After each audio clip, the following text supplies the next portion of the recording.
O título da mensagem esta manhã: Gerenciando sentimentos indesejados.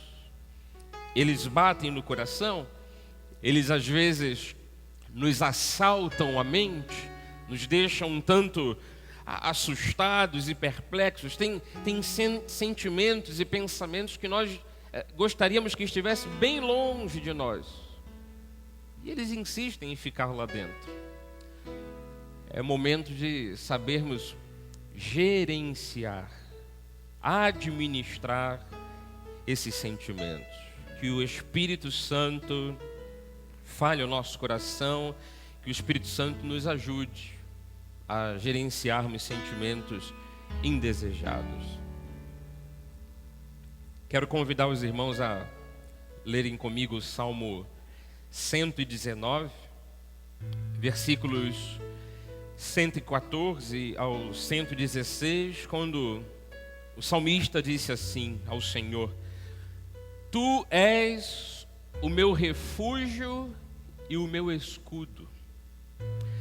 Na tua palavra eu espero. Apartai-vos de mim, malfeitores. Quero guardar os mandamentos do meu Deus. Ampara-me, Senhor, segundo a tua promessa, para que eu viva. Isso aqui é sempre no sentido de viver bem, né? Ter uma vida equilibrada e tranquila. Não permitas que a minha esperança me envergonhe. Aqui há a demonstração de uma grande luta na mente de um ser humano. Ele tem esperanças, ele não quer seguir o caminho dos malfeitores, ele faz de Deus o seu refúgio e o seu escudo. Ele diz: Senhor, ampara-me segundo a tua promessa, para que então eu viva tudo isso. Que os sentimentos, às vezes negativos, que prejudicam a nossa alma e aquilo que ele reflete em nossas vidas, que esses sentimentos, ao não serem retirados de nós por uma força maior, que eles sejam administrados, que saibamos lidar, que saibamos conviver com eles e aprendermos coisas de Deus a respeito disso. Que a gente tenha vida e vida plena, vida em abundância. Eu oro no nome de Jesus, pedindo ao Senhor que fale a cada um dos nossos corações. Estamos num momento muito especial. A igreja se reúne, nós celebramos a Deus, o seu poder, a sua autoridade, o louvamos, o aplaudimos, fazemos do nosso fôlego um louvor e uma exaltação ao Senhor. Oramos uns pelos outros, oramos pela família, servimos a casa de Deus com os nossos dons e talentos. Mas nesse momento em que abrimos a Bíblia e que paramos para meditar na palavra do Senhor, é o próprio Deus falando ao nosso coração. Nós queremos dizer nesse momento: Senhor, nós nos submetemos à tua voz. Nós nos submetemos à tua verdade. Estamos aqui com o coração aberto, ouvidos atentos, a mente em alerta, fazendo de tudo, ó Deus, para que a tua palavra caia no fundo do nosso coração, germine, cresça e dê fruto. Portanto, que toda força contrária ao bom andamento desta mensagem caia por terra. Oramos em nome de Jesus, que o nosso coração se dilate em amor, que o Senhor nos alimente espiritualmente e que por conta disso nossas emoções sejam equilibradas. Oramos no teu nome, suplicamos a isto e pedimos em nome de Jesus. O povo do Senhor, o povo que ama a Deus, diga amém, amém e amém. Muito obrigado, nosso maestro. Eu quero dizer à Igreja Cristo Vive, minha família espiritual, meus irmãos em Cristo, que enquanto estamos nesse mundo, por isso você vai perceber que não há uma maneira mágica, talvez, de se fugir de alguns sentimentos ou de situações. Veja bem, enquanto estivermos aqui neste mundo, nossas vidas estarão sujeitas a conviver com todo tipo, ou de pessoas, ou de situações, que geram em nós, algumas vezes, sentimentos que não são tão agradáveis, sentimentos indesejados, mas que vira e mexe, a gente percebe que aquilo está ali dentro de nós, às vezes nos espetando, às vezes corroendo o nosso coração. Muita gente, às vezes, não tem explicação para o que está sentindo. Estou sentindo uma angústia, estou sentindo um sentimento, estou tendo um sentimento negativo, um peso no coração, já acordei mal e não tem explicações para isso. Você sabe esses assaltos, sabe esses pensamentos que nos pegam às vezes de surpresa? Nós precisamos aprender, olha aqui, com Deus. Porque Ele é especialista em corpo, alma, espírito, no homem por completo. Especialista em ajustar as coisas e botar tudo nos eixos. Precisamos aprender com Deus a lidar com estes sentimentos, para não ficarmos tentando fugir apenas. Ou ficarmos desesperados quando sentimos alguma coisa que não desejamos sentir. E é claro que a gente deve sempre fazer aqui um apanhado de exemplos. A pessoa às vezes tem um sentimento de medo nas coisas mais simples da vida. Medo de dirigir, por exemplo. Aí nunca tira a carteira de motorista, tal. Porque é claro que existe o fator complicador que é, por exemplo, o trânsito do Rio de Janeiro. Mas a pessoa olha aquele trânsito, vê um fechando o outro fechando um, as pessoas buzinando, gente brava, né? Parece que tem gente que quando vai para a garagem, né? Vai para a garagem pegar o carro, aperta o botão do nervosismo. A pessoa é tranquila, a pessoa é calma. Abriu a garagem, entrou no carro, ela aperta ignição e tem um botão do lado ali. Botão do nervosismo. Já sai naquele ímpeto de quem me fechar, eu vou fechar também. Quem me buzinar, eu vou buzinar 3 vezes. Aí outros olham isso e dizem assim, eu não vou tirar carteira jamais. Eu vou de Uber. Isso é prejudicial até certo ponto, ninguém é obrigado a dirigir, mas às vezes você tem um carro na garagem, uma emergência que depende desse carro, você vai ter que depender de outra pessoa, o tempo às vezes é curto. E essa semana eu estava conversando com a minha esposa, foi justamente uma situação dessa, né? Ela disse, olha como é complicado dirigir, né? Eu disse, olha, para quem não é tão ousado, que corta, que faz, que passa por cima dos outros, passa por baixo, é só ir aqui no seu cantinho, vai devagarzinho, sabe? Dá para dirigir tranquilamente. É que as pessoas, às vezes, ousam fazer um balé doido, né? E acaba em colisão. Outros sentimentos que às vezes batem no coração é o orgulho. E às vezes a pessoa não controla isso, não controla não, na verdade a pessoa até alimenta isto. Você sabe, um orgulho, às vezes vira uma grande soberba. E a pessoa orgulhosa, ela às vezes precisa do amigo, mas ela diz assim, não, eu vou resolver isso sozinho. Ela então acaba perdendo a chance de ter alguém para ajudá-la, porque é muito orgulhosa, não quer ceder, acha vergonhoso pedir ajuda.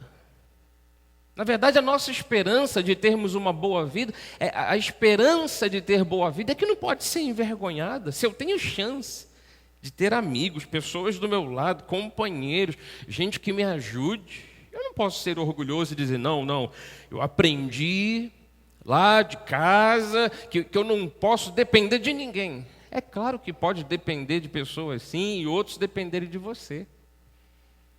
Nós somos um corpo, né, que bem ajustado tem que florescer. Outros perdem amigos, como eu disse que o orgulhoso perde a chance do amigo lhe ajudar, mas tem outros que perdem amigos porque estão sempre com o coração amargurado.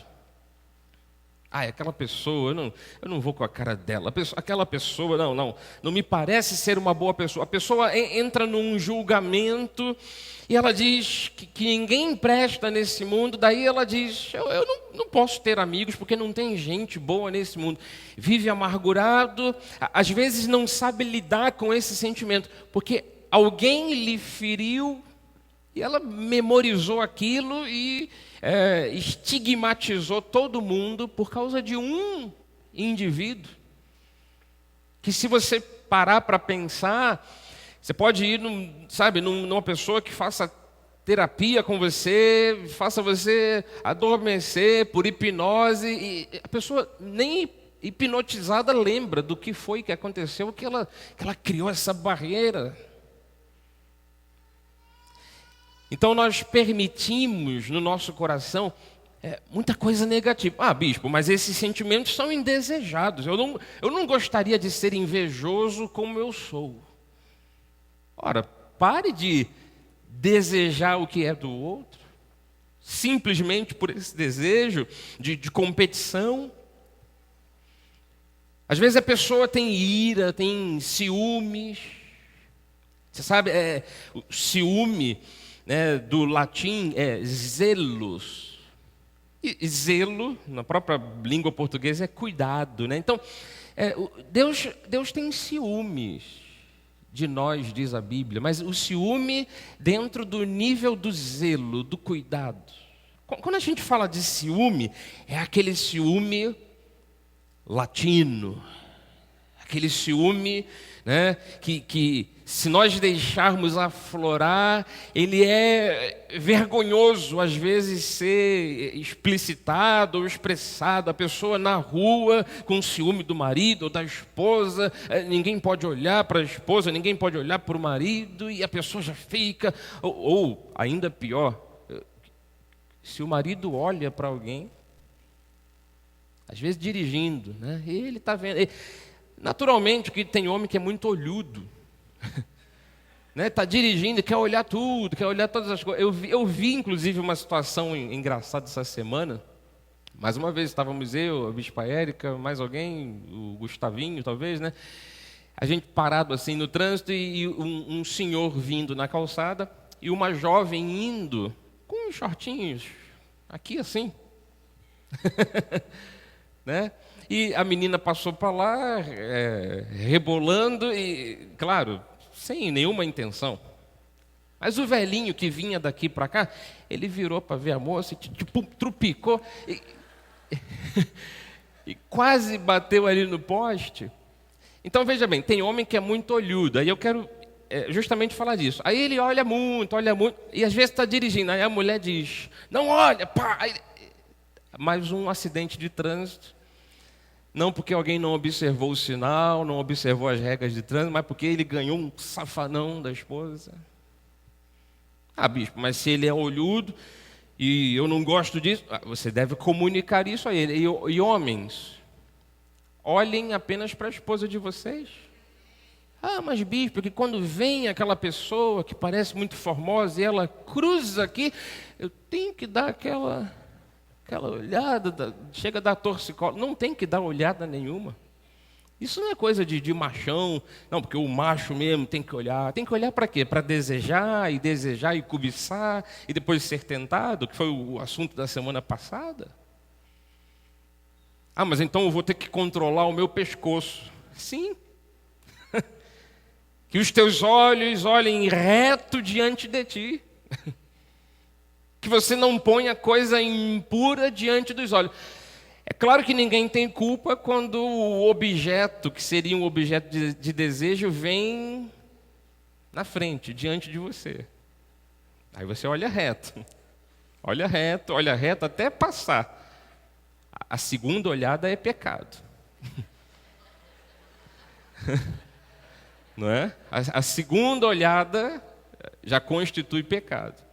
Então, que os homens fiquem aí com torcicolo para ficar com o pescoço duro para frente, mas que nem provoquem o ciúme da esposa, nem sejam ciumentos, nem as mulheres sejam ciumentas.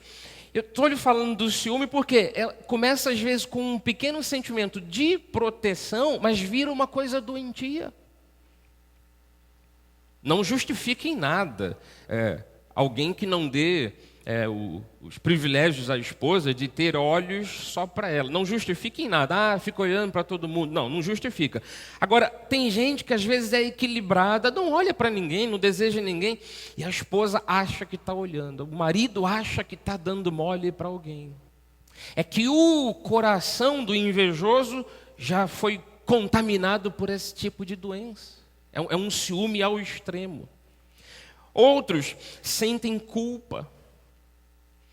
Acham que alguém morreu, alguém foi embora, porque ele foi o culpado. Se corroem por dentro.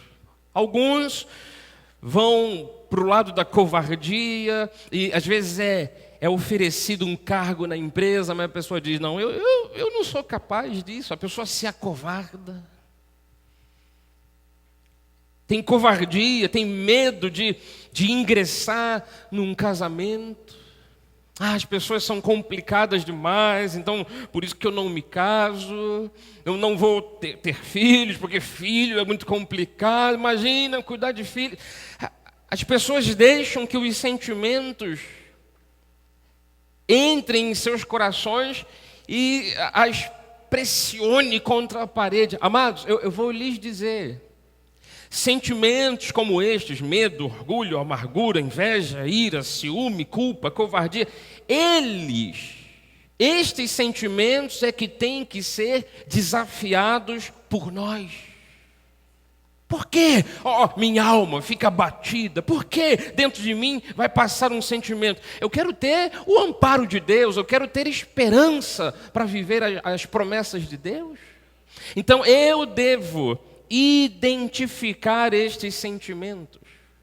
Primeiro ponto que eu quero tratar, depois dessa introdução, é isso. Você precisa identificar este sentimento, examiná-lo bem. Primeiro para ver se ele tem consistência, se ele é verdadeiro, e lidar com ele. Porque às vezes é só um pensamentozinho que passou na cabeça, vai embora com o vento. Mas às vezes é um sentimento que se abriga no coração. E a gente fica, à flor da pele, a gente fica assustado, perplexo. Olha o Salmo 55, 2 que diz, atende-me e responde-me, sinto-me perplexo em minha queixa e ando perturbado. Na oração que o salmista faz a Deus, ele diz, Senhor, eu estou perturbado, eu estou inquieto. Nós precisamos identificar esses sentimentos, examiná-los. Será que um medo, será que uma covardia, será que um sentimento de culpa vem da parte de Deus? Ou será que isso acontece e se passa no nosso coração para que a gente seja uma pessoa feliz? Eu sei que muita gente aprende a engolir sentimento. Engula isso, menino, não chore. Tem uma boa, homem não chora. De pequenininho, as crianças vão sendo ensinadas a isso, e depois o indivíduo cresce, ele não chora, ele vira macho mesmo, sabe? Homem com H, mas ele engole o choro, ele trava, e às vezes, emocionalmente, aquilo explode por dentro. A pessoa fica, cheia de mágoa, cheia de ressentimentos. Isso causa até doenças para o próprio corpo. É inevitável. Então, não engula emoções. Administre essas emoções. Que Deus lhe capacite a isso. Você tem que pedir a Deus, Senhor, sonda-me. Olha o Salmo 26, versículo 2. Examina-me, Senhor. Eu não sou capaz de sozinho, de sondar o meu coração, de saber o que está passando. Então, Senhor, me ajuda. Prova-me. Sonda-me o coração e os pensamentos. Me ajuda, Senhor, me diga. Eu não quero ter esse sentimento me magoando, me ferindo. Eu quero gerenciá-los, eu quero administrá-los, eu quero saber lidar com eles.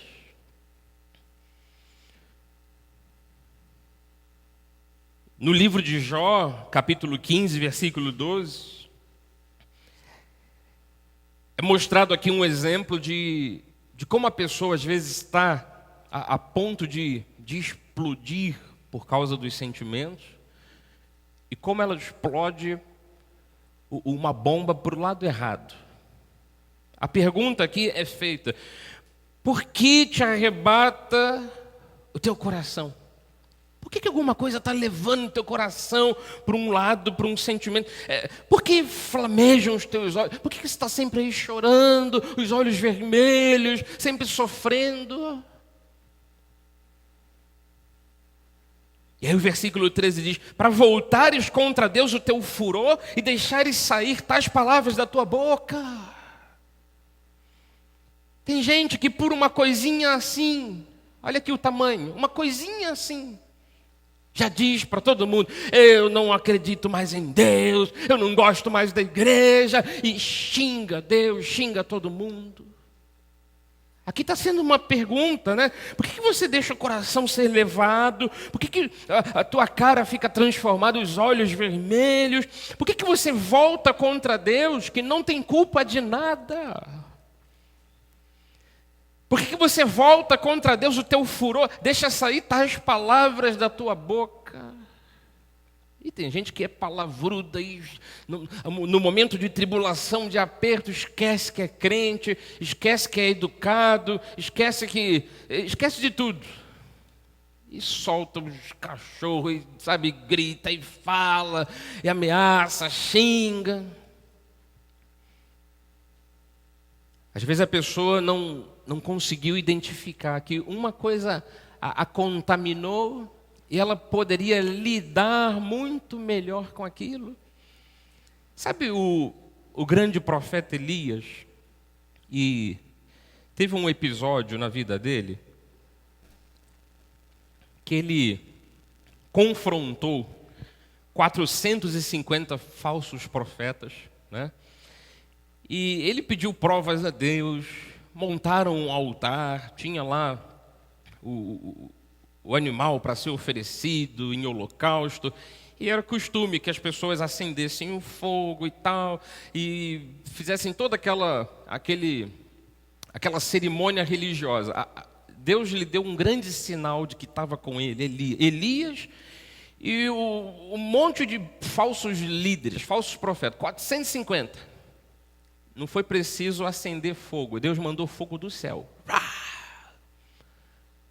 Aí ficou provado que Deus estava do lado de Elias. Então Elias, com seus companheiros soldados, no caso, mataram aqueles 450 falsos profetas. A justiça no passado era muito assim, né? Na espada. Isso aconteceu num dia, ou seja, um homem cheio de vitória, cheio de triunfo. Esses 450 profetas estavam associados à rainha, chamada de Jezabel. Por isso que até hoje, quando você fala assim, Jezabel, já dá susto. Né? Ela disse assim: eu vou te matar. E ele fugiu para o deserto. Sabe, ele deixou habitar dentro dele sentimentos tão negativos que ele pediu para morrer. Pediu a Deus: Deus, eu não aguento mais, eu entrego o meu espírito, acabou. E o argumento dele era baseado num sentimento de solidão. Olha aqui, 1 Reis 19, versículo 14. Ele respondeu assim para Deus: tendo sido em extremo zeloso pelo Senhor, Deus dos exércitos, porque os filhos de Israel deixaram a tua aliança, derribaram os teus altares, mataram os teus profetas à espada, e eu fiquei só, e procuram tirar minha vida. Ele estava dizendo: Deus, eu fiz de tudo, eu batalhei pela obra do Senhor, eu fiz prova do Senhor, o Senhor se mostrou fiel, mas olha, eu estou lutando sozinho. E agora a Jezabel me ameaçou, eu quero morrer, acabou. Ele estava dizendo que estava só. As palavras exatas foram, e eu fiquei só. Sabe o sentimento que ele deveria gerenciar e administrar? Aquele sentimento de solidão. E, efetivamente ele estava lá no meio do deserto, tal, mas olha a resposta de Deus no versículo 18.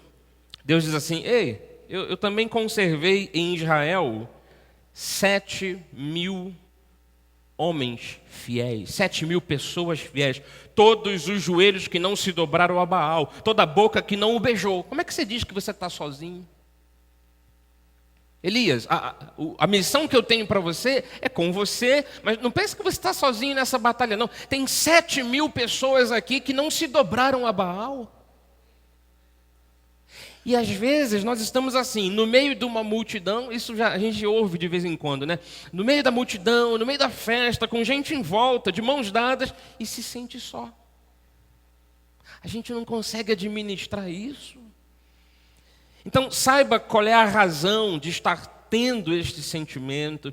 Se ele te fere, então eu volto a dizer, ele tem que ser desafiado, ele tem que ser expurgado, ele tem que ser administrado. Quando ele te assalta, quando ele entra no teu coração, você tem que saber lidar com aquilo. Há alguns sentimentos que são bons, então você tem que saber identificar os sentimentos. Filipenses 2,5, Paulo disse assim, tende em vós o mesmo sentimento. Tem sentimentos que tem que acontecer aqui dentro, sentimentos que houve também em Cristo Jesus. Então nós precisamos identificar sentimentos negativos, ruins, que às vezes ficam só detonando as nossas emoções, a gente fica amargo, sem mais nem porquê.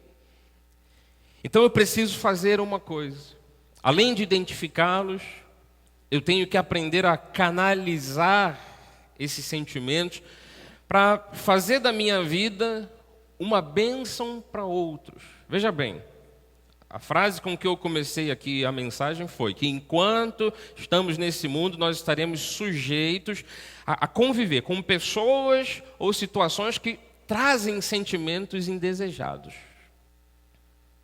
É de praxe, acontece nesse mundo. Então eu preciso aprender a canalizar tudo que eu viver, tudo que eu experimentar, que isso sirva para mim como uma escola para eu ajudar outras pessoas que talvez venham a passar pelas mesmas situações ou mesmos sentimentos. Então, em vez de ficar pensando assim, Deus me livra, Deus me livra, Deus me livra disso, eu tenho que confiar em Deus, de que Ele vai usar aquela situação que às vezes é dolorida e não demora pouco tempo não, demora um tempão, mas eu tenho que saber que lá na frente eu vou ter experiência para ajudar outros. Então eu tenho que aprender a canalizar esses sentimentos, usando de boas obras, para ajudar outras pessoas. Paulo disse isso aos Coríntios na segunda carta, no capítulo 1.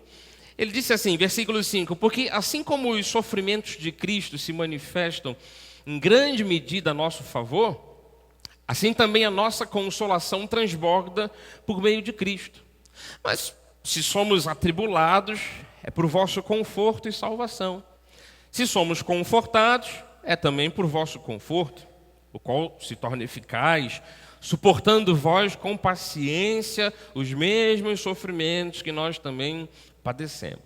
Paulo está dizendo assim, olha, Cristo sofreu por nós, mas eu como apóstolo, eu também sofro por vocês. E às vezes vocês sofrem por mim. Porque tinha gente que dizia, esse Paulo aí é uma peste, ele fala tudo contra os judeus, não sigam ele. Então o povo sofria porque queria apoiar Paulo, Paulo sofria porque queria levar o evangelho. Ele está dizendo, Cristo também sofreu por nós. Então seja no sofrimento ou no consolo, uma esperança nós temos que ter. Olha o versículo 7, a nossa esperança a respeito de vós está firme, sabendo que como sois participantes dos sofrimentos, assim os sereis da consolação. Ótimo. né? Se eu estou sofrendo, Deus tem um plano para me consolar.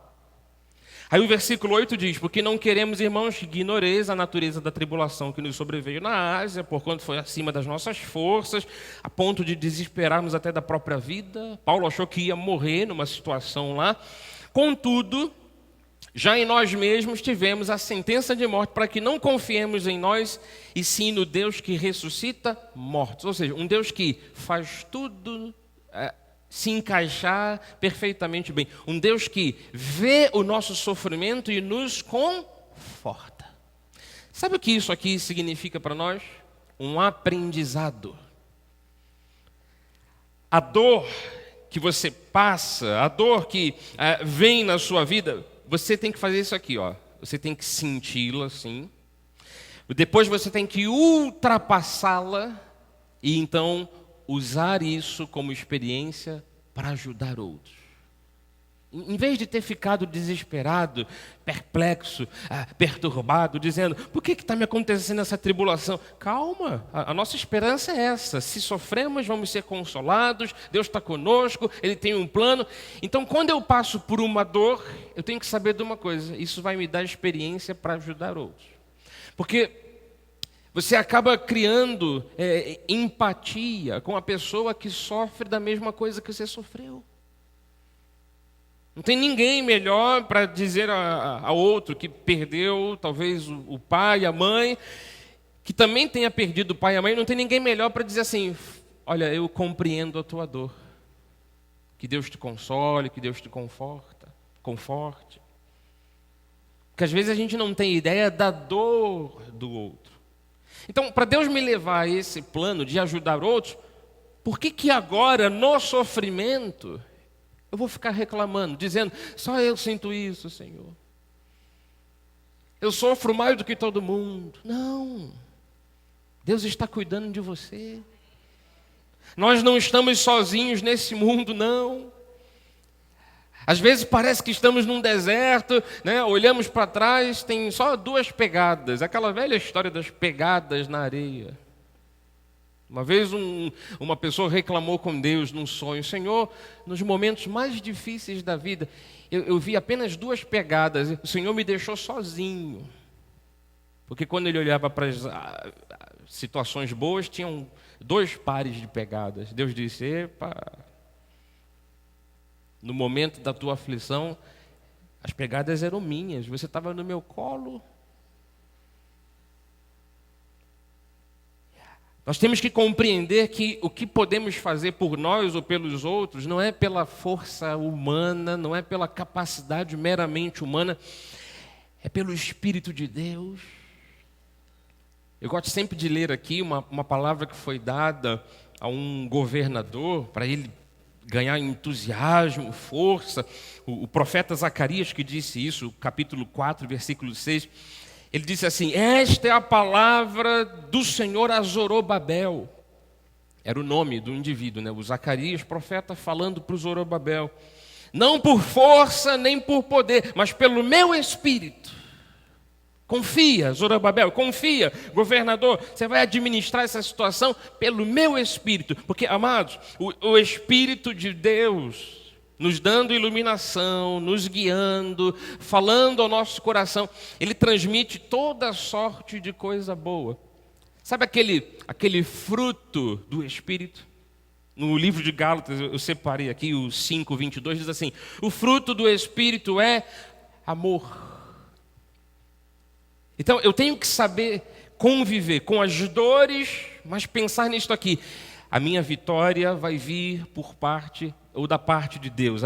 O meu consolo vai ser dado pelo próprio Espírito Santo. Ele vai me fazer viver, apesar da dor, e que eu aprenda com a dor, que eu saiba lidar com isso. Ele vai manifestar amor, porque fruto do Espírito, às vezes no meio de muita tribulação, é o cuidado, é o amor. É claro que isso nos leva a um momento de felicidade, de alegria. Você sai daquela tribulação, você sente paz. Só que isso aqui é fruto de uma mente muito esperta? Não. De uma pessoa muito safa? Não. Isso aqui é fruto do Espírito. Você então tem que abrir o seu coração e dizer para Deus: Deus, faz a tua obra aqui em mim, porque está dolorido sim, Senhor. Eu sei que o Senhor vai me ensinar alguma coisa, mas dá-me, Senhor, longanimidade. É super diferente de você murmurar, reclamar, resmungar com Deus, do que dizer: Senhor, está dolorido, mas me faz aguentar, Senhor. Você pode mencionar as suas dores, você pode citar os seus dramas para Deus, mas é bem diferente um coração murmurador do que para um coração que realmente suplica a Deus por ajuda, por auxílio. Então entenda, isso não vai vir de uma forma natural. Isso não vai vir somente com o tempo. Não, o tempo cura todas as coisas. Cura nada, tem coisa que fica mais podre com o tempo. Tem que ser pelo Espírito de Deus. A nossa vida tem que ser uma vida cheia do fruto do Espírito. Amor, alegria, paz, longanimidade, benignidade, bondade, fidelidade, mansidão. Olha aí uma coisa muito importante: domínio próprio. A gente precisa ter autocontrole, e isso não vem de nós mesmos, apesar de ser o autocontrole, vem do Espírito Santo. E contra estas coisas, ninguém pode te acusar de nada. Ninguém pode vir contra você. Ninguém pode condenar você a alguma coisa. Ah, você é culpado. Ah, você que semeou, você que fez isso. Não. Se você tiver fruto do Espírito em você, ninguém pode ir contra você.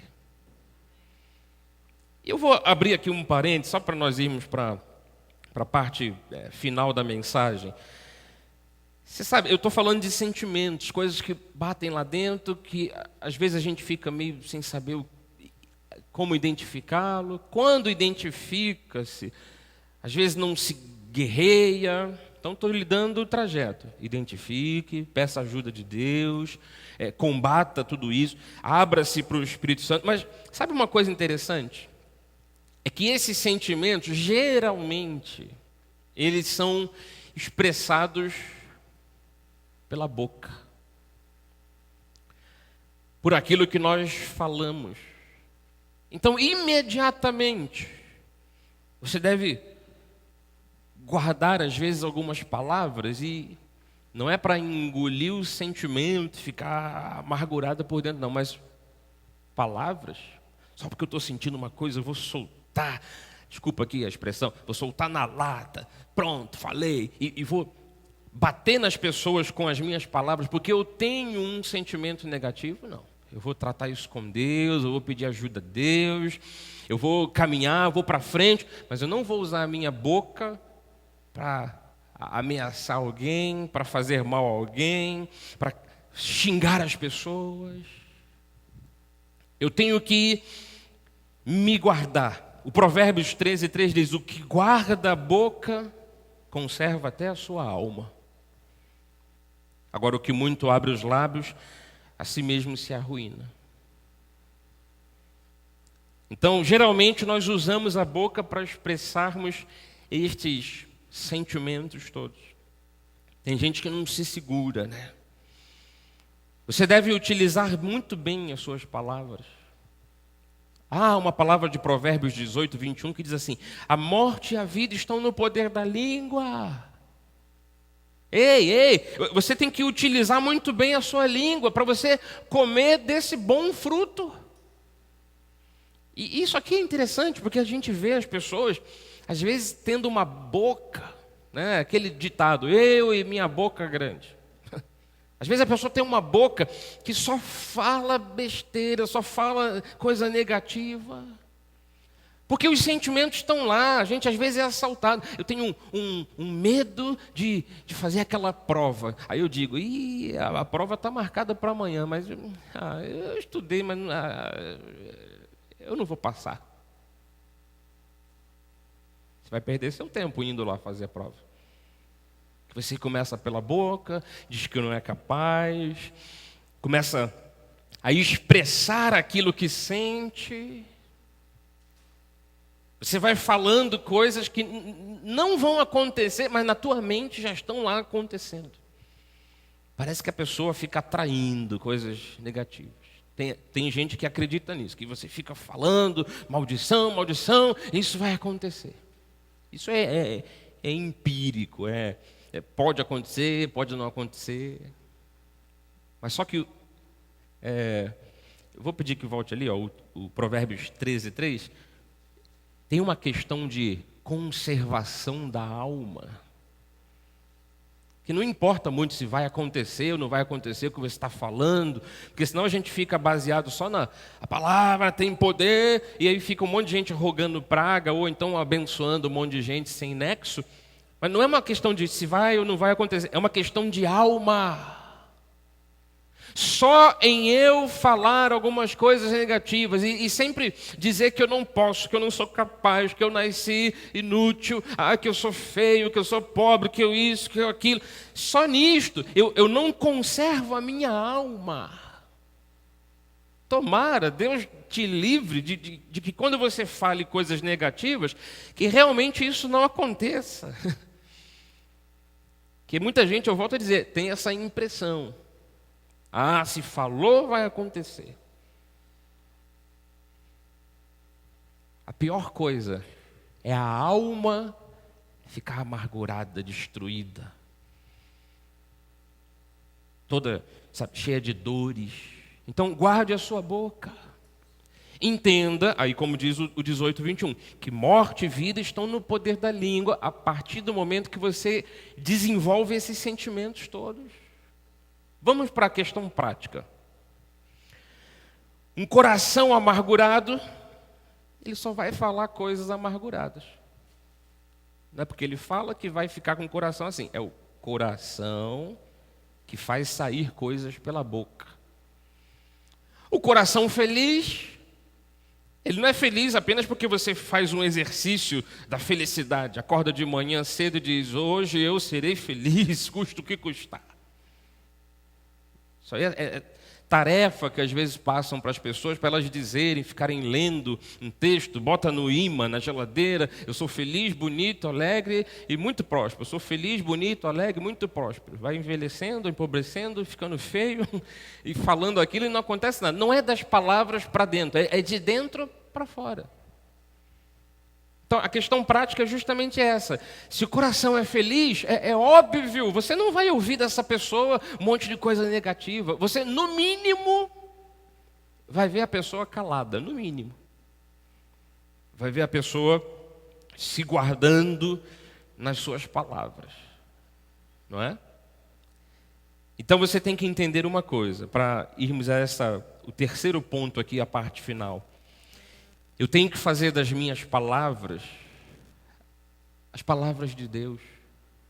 O que Deus diz, o que Deus proclama, o que Deus tem como projeto. Eu tenho que fazer dessas palavras de Deus os meus pensamentos, as minhas palavras. Aprenda a meditar na Bíblia Sagrada. Encha a tua mente, o teu coração do que a Bíblia diz. Guarde lá dentro do seu coração. O salmista do 119 disse assim, versículo 11: guardo no coração as tuas palavras, até para não pecar contra ti, Senhor. Porque imagina, a pessoa que diz assim, eu não valho nada, eu nunca vou vencer, eu sou um pobre coitado, ela está indo contra um grande projeto que Deus estabeleceu. Então, até para não pecarmos contra Deus, nós devemos guardar as palavras dele no nosso coração. Mais uma vez está aqui caracterizado uma coisa: o coração cheio da palavra de Deus vai fazer com que você seja uma pessoa com uma boca abençoada, uma boca positiva. Então você tem que meditar lá dentro do seu coração naquilo que Deus diz, se encher de Deus lá por dentro. O Salmo 19:14 diz: as palavras dos meus lábios e o meditar do meu coração sejam agradáveis na tua presença, Senhor, rocha minha, redentor meu. Você consegue, às vezes, em casa, parar um pouco e usar palavras que louvem a Deus, que exaltem a Deus? Ou a tua vida é mó corre-corre, uma agitação só? Você consegue, vamos facilitar a coisa. Você consegue, quando você sai de casa para vir à igreja, aqui, se desligar de tudo que está lá fora e colocar o coração e os lábios para serem algo agradável a Deus? Ou você fica aqui, enquanto a gente está cantando, você fica aqui, ai meu Deus, tem as contas para pagar, a minha sogra. Não, se você pensar em sogra no meio do culto, acabou o teu dia. Estou brincando, gente. Mas a pessoa às vezes está com a cabeça, o meditar do coração e as palavras não estão sendo agradáveis a Deus. A pessoa está preocupada com aquilo que acontece na vida dela, em vez de vir à igreja e de uma forma prática dizer: Senhor, eu estou aqui para te louvar, para te exaltar. Eu até tenho problemas, mas Senhor, eu estou aqui para te adorar.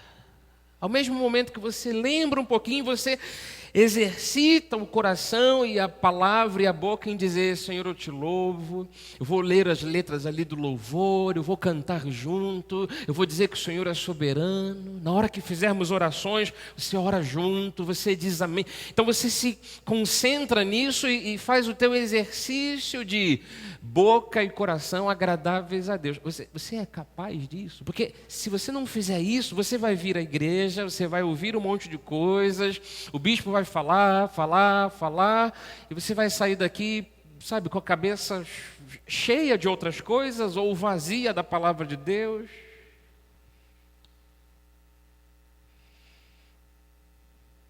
E todo o processo que acontece aqui na igreja, na verdade, é de alimento espiritual para nós, é de transformação para a nossa vida.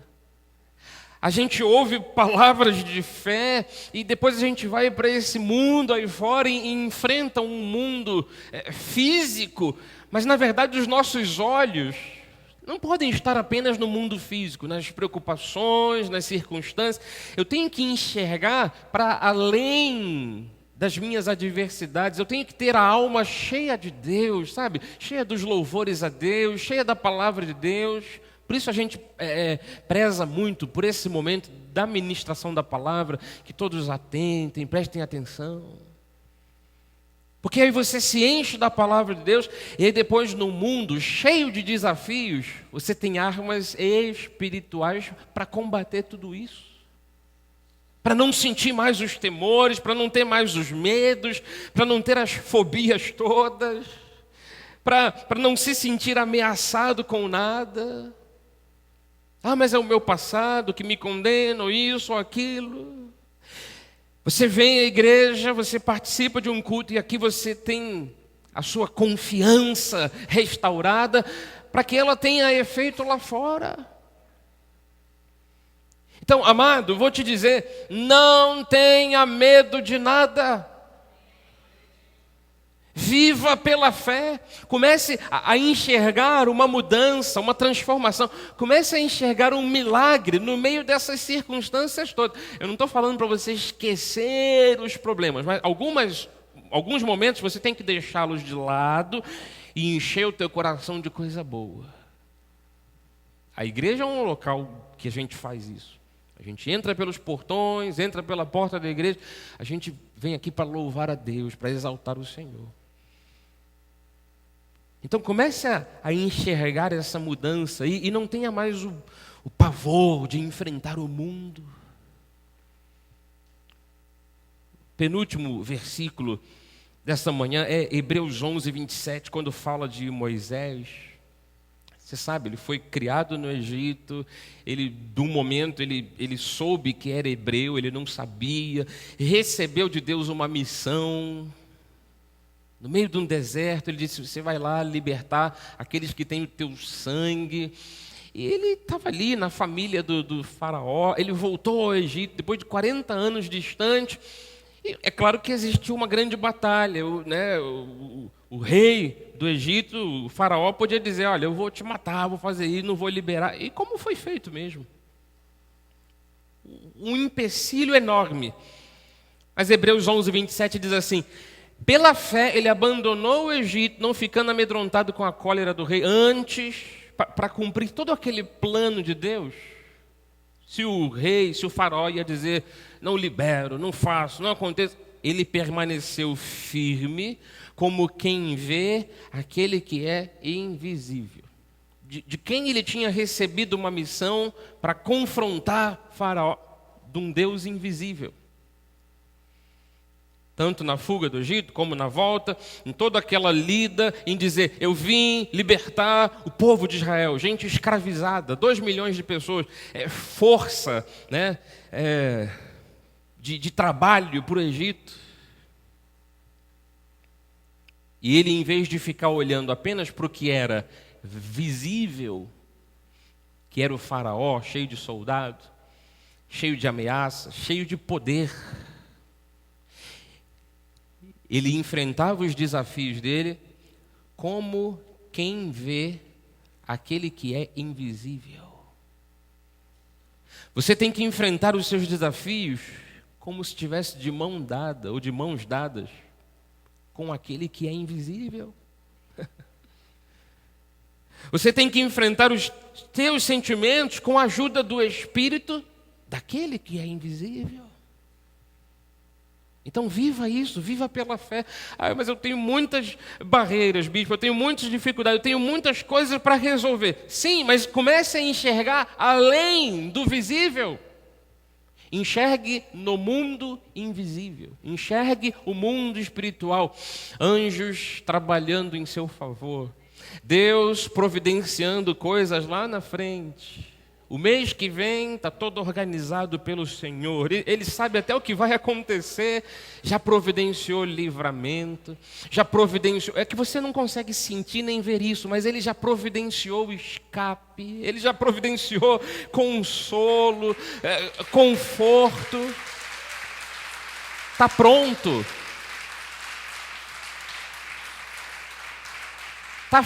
Está feito, está consumado, está pronto, está lá na frente. Isso tem que me dar razões suficientes para eu hoje administrar os meus sentimentos e dizer, vou ficar tranquilo. Tranquilo hoje, quando me aflige os sentimentos.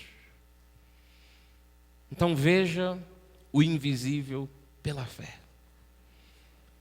Eu termino dizendo uma coisa, nós precisamos colocar diante de Deus tudo que nos causa mal-estar. Dia a dia devemos estar com os nossos lábios e coração, né, conectados com o Senhor. Se é para falar, vamos falar coisa boa, né? Se vamos soltar qualquer tipo de besteira, qualquer tipo de negatividade, fiquemos quietos. Devemos fazer com que nossas vidas sejam um testemunho para a glória de Deus, até no momento em que possamos ajudar outros com aquilo que já sofremos. As nossas palavras têm que servir de alento e de consolo para os que sofrem. Às vezes tem gente que cruza o nosso caminho, pessoa cheia de problemas, você diz, mais um problema. Não, Deus está trazendo uma pessoa para perto de você para você ajudar. Acorda aí. Você já passou um monte de coisa negativa. Não é para você agora dizer, isso aí foi um passado horrível. Não, é para você ajudar quem tem as mesmas dores. E nós devemos gerenciar os sentimentos, mesmo os indesejados, para termos uma boa saúde emocional, a fim de que o Senhor utilize nossas vidas como bênção para muitos.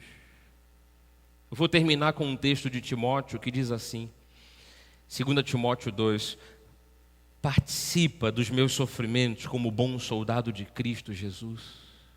Paulo escreveu para Timóteo dizendo, olha, não fica querendo fugir não, Timóteo, participa disso. Você sabe, nenhum soldado em serviço se envolve em negócios desta vida, porque o seu objetivo é satisfazer aquele que o arregimentou. Paulo era um grande pregador do Evangelho, Timóteo também, ele estava dizendo, olha, se você como ministro de Cristo, se você achar que está sofrendo e começar a pensar em outras coisas, em outras soluções, Calma, ei, você é um soldado de Cristo, você tem que fazer a vontade de Deus. Segura firme aí, Timóteo. Vamos passar as tribulações juntos. Igualmente, o atleta, ele não é coroado se não lutar segundo as normas. Aí tem gente que foi chamado por Deus, ganhou uma missão para cuidar de filhos, cuidar da família, cuidar de um amigo, cuidar de vizinhos, cuidar de colegas de trabalho. E a pessoa diz assim, não, vou dar um jeito de eu passar aqui de lado, vou dar um jeito de nem... tomara que a pessoa não me veja. O atleta só é coroado se ele lutar segundo as normas. Se você quiser fugir das normas, você não vai ser coroado. E aqui é mais ou menos como se fosse o atleta daquelas lutas greco-romanas. Então você tem que sentir ali os supapos do teu adversário mesmo. Não, tem uma missão ali que é cuidar daquele vizinho. Sabe, eu achei que Deus colocou uma pessoa na minha vida para eu cuidar, mas a pessoa é chata, bispo. Não estou aguentando mais. Não crie outras regras. Não queira fugir daquela luta. O lavrador que trabalha deve ser o primeiro a participar dos frutos. Haverá uma colheita para todo esse teu esforço. Então ele diz assim para Timóteo, no 7, pondera o que acabo de dizer. Pensa nisso, Timóteo. Porque o Senhor te dará compreensão em todas as coisas. Imagina, Timóteo era um rapaz, era um jovem. Devia estar meio nervoso, atribulado. É muito difícil cuidar de pessoas, é muito difícil organizar uma igreja. Paulo, não estou mais aguentando. Ele, olha, pensa bem. Deus vai te dar compreensão. Lembra, Timóteo, versículo 8, de Jesus Cristo, ressuscitado de entre os mortos, descendente de Davi, segundo o que eu tenho pregado, o meu evangelho, pelo qual estou sofrendo até algemas, como malfeitor. Contudo, a palavra de Deus não está algemada. Por esta razão, tudo suporto por causa dos eleitos, para que também eles obtenham salvação, a salvação que está em Cristo Jesus, com eterna glória. Alguns dizem que o Timóteo devia estar também com essa questão da vergonha. O líder dele, Paulo, estava preso, e naturalmente que aqui é uma carta mandada à distância, então ele diz, meu líder está preso. Tal. Só que Paulo era honesto. Era um benfeitor. E as pessoas ficavam dizendo, está vendo lá, o Paulo foi preso. Ele não foi preso porque, negou impostos e quis sair do país com dinheiro que não podia sair e construiu coisas camufladas e caixadores. Não, ele foi preso por gente que queria fazer injustiça. Então, isso às vezes causava uma vergonha nas pessoas que eram lideradas por Paulo. Ele diz, ei, Timóteo, vamos sofrer juntos, muito por conta dos eleitos que tem que obter a salvação. Em resumo, eu quero lhe dizer, devemos gerenciar os nossos sentimentos, mesmo os indesejados, para termos uma boa saúde emocional, a fim de que o Senhor utilize as nossas vidas, com todo o sofrimento que passamos, o Senhor utilize as nossas vidas como bênção para muitas outras pessoas. Receba isso no teu coração, em o nome de Jesus. Curve a sua cabeça.